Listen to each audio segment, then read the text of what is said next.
भादौ मासे सुहावनी अति मन भावनी हो। सखिया साजी दाजी चलली सागरवा ललही छठ पूजनी हो।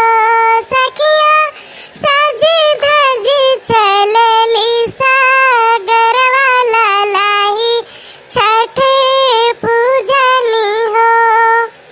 सखिया साजी दाजी चलली सागरवा ललही छठ पूजनी हो। बेदिया बनाई दासिया सन कुशी कैसी घासन कुशी कैसी घासनी हो। तानी सागरा से निसारी यरिया तदारा सदी खावा दरस हो दी खावा हो। तानी सागरा से निसारी यरिया तदारा सदी खावा हो।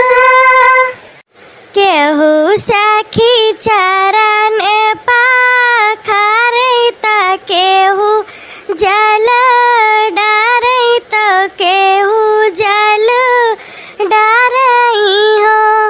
अरे केहू सखी बेनिया डोलावई तो केहू पैया लागई तो केहू पैया लागई हो।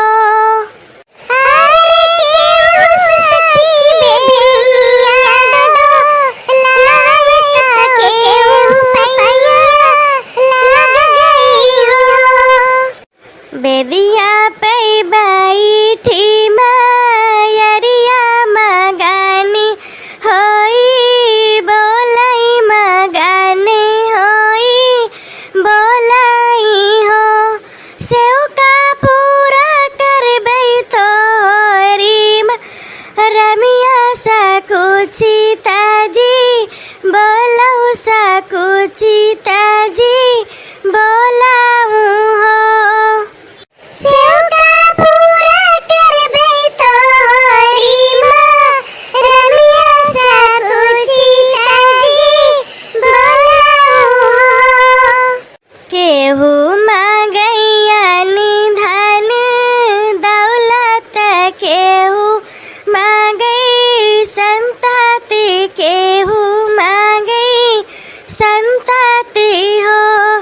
अरे केहू मांगैया मरस हाग सबई मन राखै सबई मन राखै